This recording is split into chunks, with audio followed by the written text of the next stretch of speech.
Who dares, wins. That's not just a motto, it's a way of life for the British Special Air Service. It's what separates warriors from politicians, men of action from men of words. And in 2005, when 2 SAS operators were captured, beaten, and paraded on Iraqi television, the SAS had a choice. Wait for politicians to negotiate their fate or take matters into their own hands. Target! It all started on September 19, 2005, when 2 undercover operators, known only as Griffiths and Campbell, were deep in Basra, Iraq, on an MI6-sanctioned mission.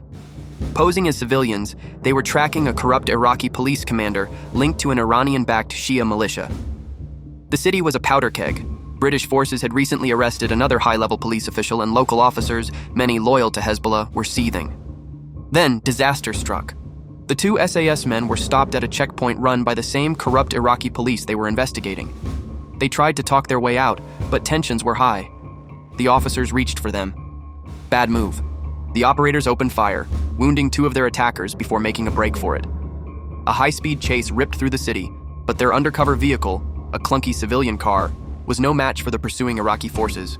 Realizing they couldn't escape, they tried diplomacy one last time. They laid down their weapons and surrendered. The Iraqi officers swarmed them, beat them bloody, and hauled them off to Al Jamiat police station, a well-known hub for insurgent activity and torture. Hours later, their battered faces appeared on local television, accused of being spies and murderers. 2 British soldiers have been arrested by the Iraqi authorities in Basra tonight after apparently firing at police. Angry scenes erupted as crowds, hurling rocks and petrol bombs, attacked a British armoured personnel carrier. One soldier was engulfed by flames as he escaped. The Ministry of Defence said it was trying to get access to the 2 servicemen, but refused to confirm reports that they were Special Forces personnel working undercover. In Baghdad, the 22nd SAS Regiment didn't waste a second. They knew their brothers were in the hands of Hezbollah-linked police, who had a reputation for handing prisoners over to Shia death squads. A rescue mission was obvious, but the British government hesitated. The orders from London were to literally do nothing. The brass worried about diplomatic fallout. They wanted to avoid provoking local Iraqi leaders. To the SAS, this was absurd. The American Delta Force even offered to storm the prison, but the Brits insisted on handling their own. Meanwhile, Campbell and Griffiths were playing a different game: survival. They fed their captors just enough information to stall execution, but refused to give up any real intelligence. With no official green light, Colonel John Lorimer, commander of the 12th Mechanized Brigade, took matters into his own hands. Ignoring orders, 20 SAS operators and 40 British paratroopers deployed for an all-out rescue mission.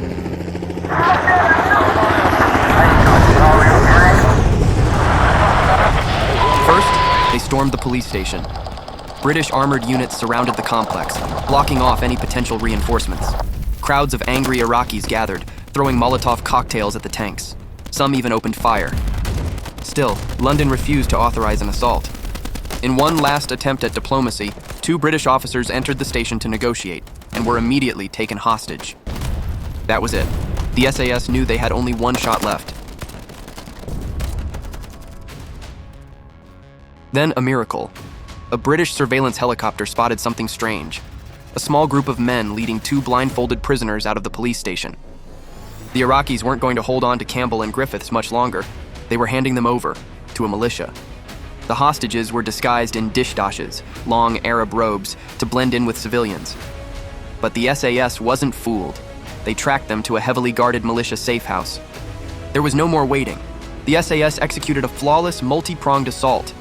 Tanks smashed through the police station walls, sending Iraqi officers running. Infantry stormed the prison, securing the site and extracting intel. The SAS operators hit the militia compound with surgical precision, breaching multiple entry points at once. Gunfire erupted. Explosions rocked the night. Within minutes, the resistance was crushed. Inside, they found their men, handcuffed, bloodied, but alive.